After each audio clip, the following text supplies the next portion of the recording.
So hello everybody and welcome to this instalment of our short video series, Social Value Always Matters. I'm Rebecca Harvey and today I'm absolutely delighted to be here with Dr Wanda Wyporska from the Equality Trust. She's the Executive Director there. So Wanda, welcome. It's really wonderful to have you here today. Thank you. So I was wondering if, just to begin with, you wouldn't mind introducing yourself, tell us a little bit more about you and what you and the Equality Trust do. Yeah. Great. So the Equality Trust was founded just over 10 years ago off the back of the Spirit Level by Kate Pickett and Richard Wilkinson and Bill Kerry. It's an absolute honour, actually, to be leading the Equality Trust. I think over the last 10 years, we've really seen people talk about inequality, for inequality to become one of the top issues that people are really concerned about. And unfortunately, it's taken something like, this particular crisis in COVID, at least in the UK and in a lot of Western Europe, for people to realise that, we really just couldn't carry on as we were, and that many, many people were suffering under the cuts and under a variety of different reasons. But it's all been exacerbated by COVID-19, because I think you really judge a society by how it reacts when it's in its deepest crisis. And, this is bringing out a whole range of issues. But we've been looking at economic inequality, we've been looking at social inequality, and obviously the intersections of that. We know roughly who and which communities are at the bottom of our financial system, if you can call it that. And so what we really focus on is looking at these intersections. So looking at the fact that in countries with high levels of inequality, such as the UK and the US, we are the poster children for income inequality. You also get higher levels of socially determined ills. So many of you may have seen the report, the Marmot report, 10 years on, looking at health inequalities. But in countries such as ours with high levels of inequality, we see higher levels of physical and mental ill health. We see high levels of drug and alcohol addiction and higher levels of violent crime and imprisonment. And we see lower levels of trust, we see lower levels of democracy, and we see lower levels of social mobility and educational attainment. So, what we're campaigning for is really for governments, for corporates, for, local authorities to recognise as a first step that inequality is a huge problem, and to look at tackling it in a holistic way. So we see a lot of money being spent, and we see a lot of talk and a lot of policy talk about individual areas. So we'll have a lot of talk about youth violence or crime, a lot of talk about mental health. And until we sort of, put all of these things together and look at them all in the round, then, we're really not solving anything. So I think it's really, really vital that we have the political will, but also the understanding that inequality is woven among all of these issues. Okay, amazing. And the work that you guys do is amazing. Social Value UK and yourselves have recently got a partnership, which we are super excited to develop more on and work with you more, as tackling inequality is one of the main things that Social Value UK want to do. And obviously we're looking at things at Social Value UK and the Equality Trust through such a social lens. And we're definitely trying to look at this virus and the implications, the wider societal implications of that and what that means. So I'm just wondering if you could sort of share with us how you have seen the virus impacting on well-being and inequality, and what the Equality Trust is doing right now to try and be tackling the issues that are arising from this virus. Yeah. I mean, I think, we are really seeing the fact that the safety blanket was pretty much threadbare and in need of a lot of repairs. And it's highlighting, I think the problem is it's highlighting these economic and social disparities hugely. So from so many of the key workers being from Black and Asian communities, and are seeing a much higher death rate in those communities, to education. So we know from studies that, if we're looking at education and we're looking at teachers grading and assessing work, that there are inbuilt biases there. So obviously, there's a whole range of young people who are not going to do as well in their exams, not having the exams, but in terms of education as they might have done. There's virtually no area of our life that this doesn't touch and exacerbate, from domestic violence and abuse and women not being able to, leave their partners or get to refuges, or an increase in domestic violence and abuse. So, you know, from the very youngest, from people being very scared. I read today that, you know, people are very scared to take their children to hospital now, and that there have been deaths that could have been avoided because people are terrified of going to hospital in case, you know, they catch COVID. So this is just entering all of our lives. But I think one of the key things in terms of economics as well is that people who are already well off, fairly well off, are saving a lot of their disposable income because obviously, you know, not going to restaurants, pubs, buying so many clothes, all of these things that, you know, people tend to spend their money on, or going on holiday. So they're likely to come out of this with more money. Whereas we know that poorer people who spend a much higher proportion of their income on rent and on food, because food prices are going up. I mean, I'm sure we've all noticed that in our local shops, are going to be worse off. So we're actually going to come out, you know, there's a potential to come out of this with inequality even more deeply entrenched across the country. And that, you know, that will have the consequences that in the areas that I was talking about before. So, you know, we need to recognise this as an issue and be ready to act.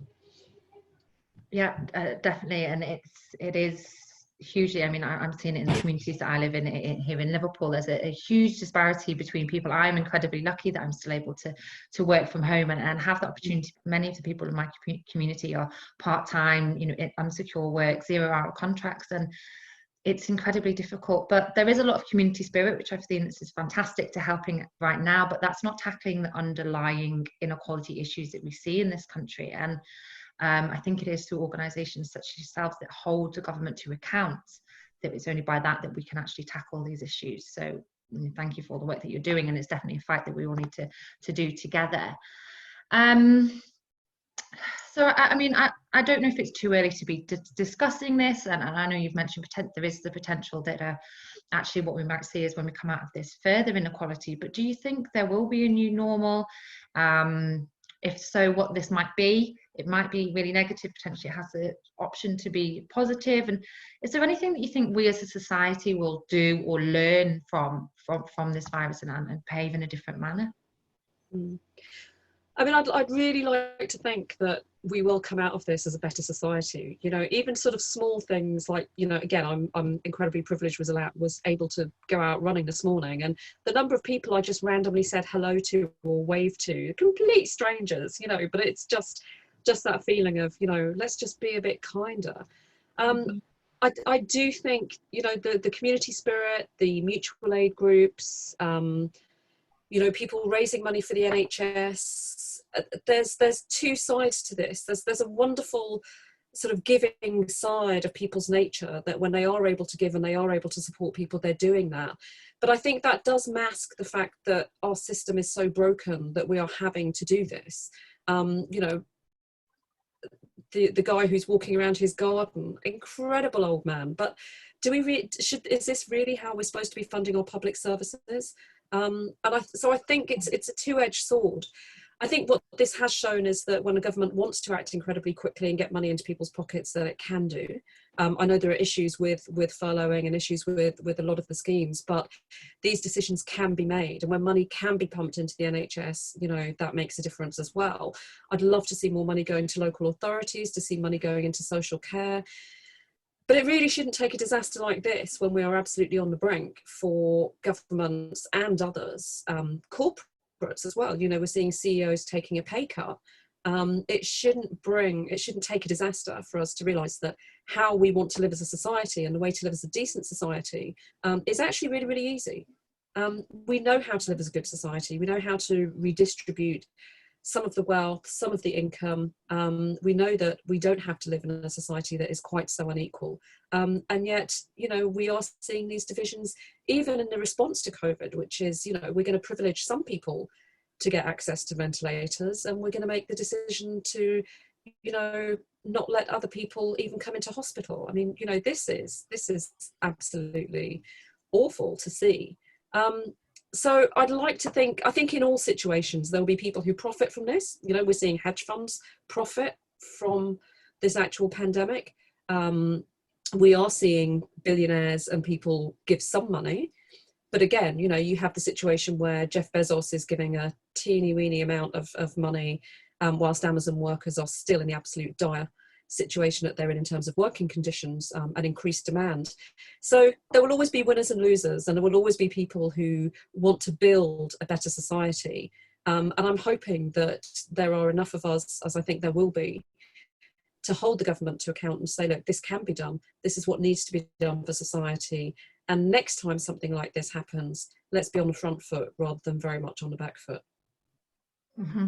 Yeah, I completely agree with you. And I think it's what I think may be an interesting thing, and it could potentially have a impact on tackling inequality. Obviously, we've had a Conservative government and the austerity measures that have come with that for the last 10 years and so, but the traditional sort of politics seems to have flipped somewhat due to the measures that have been forced to take place, the social security measures that now this government is having to do. You know, we do have a Conservative government for the next 5 years, so it could be we'd see a different type of politics and conversation within politics than we've seen for a while, which could be fantastic, but we need to make sure that that isn't forgotten, and the incredible work that so many people are doing isn't forgotten, and the funding to these incredible institutions isn't forgotten, but also the funding that's been lost over the last years is put back in, because I don't think it's unfair to say that we could have been in a much better position as a society if the funding and the protections measures had been there. As you said, the social security blanket was so thin that it's meant that so many people have it ripped out completely underneath their feet. But on a more positive note, you know, there's been lots of scary moments and uncertainty and all these awful things are happening to people, but we are seeing the best of humanity and inspiring moments. As you said, you know, the wonderful gentleman who did the lapse of his garden and raised £12 million. But is there anything that you personally have seen that's made you smile and can give us all some hope? I think it is how local people are coming together. I think, you know, we have a street, but we've always had quite a strong street community where I live, with a sort of newsletter and everything. And now we have people assigned to each end of the street to, you know, support each other. I think what's really nice for me, and, you know, I have a 10-year-old son, and we have always made a big thing of saying thank you to bus drivers when we get off buses. And, you know, I joked about it. I'm from Chester, actually. So I said, you know, friends up north will just say, yeah, that's what you do, isn't it? But, you know, down here in London, it doesn't always happen. And he was sort of, you know, made a big fuss of in an assembly when they went on a school trip. And I said, you know, it's just a simple act of kindness. And I think it's that recognition that, you know, our nurses, our bin men, our cleaners, all of these people who people really took for granted before, saw those jobs as, you know, jobs they'd never want their kids to do. And now they're actually taking the time to clap them or say thank you, or even just say hello to them. I think that common human decency and recognition that actually, to have a functioning society, you need all of those people, you know, and they never get the praise, they never get the thanks, but people just taking that time to do that and to recognise, you know, to recognise the nurses, to recognise the cleaners, to recognise the porters, and everyone who's keeping society going. Because, you know, we've often done reports saying that, you know, CEOs, average FTSE CEOs, earn hundreds of times more than nurses or care workers, etc. And it's at times like this when you think, could we just revalue how we see these jobs and how we see this work? And this is a good time to recognise that, you know, we really do need a levelling up. Mm-hmm. Yeah, I agree with everything you said. It has been an absolute pleasure to speak with you today. I have enjoyed and agreed with everything you said so thoroughly. And with the partnership between Equality Trust and Social Value UK, I am so excited to work with you much more in a more collaborative way, and to ensure that we are making everybody held account for their actions now, and to tackling the inequality that we're seeing now and going forward, to ensure that we do the best we can to minimise that. So thank you for the hard work that you do. It's incredible. I love the work of your organisation. Thank you for you personally joining us today, and everything that you do as well. It's been wonderful. Thanks very much for having me, and I'm really looking forward to working with Social Value UK.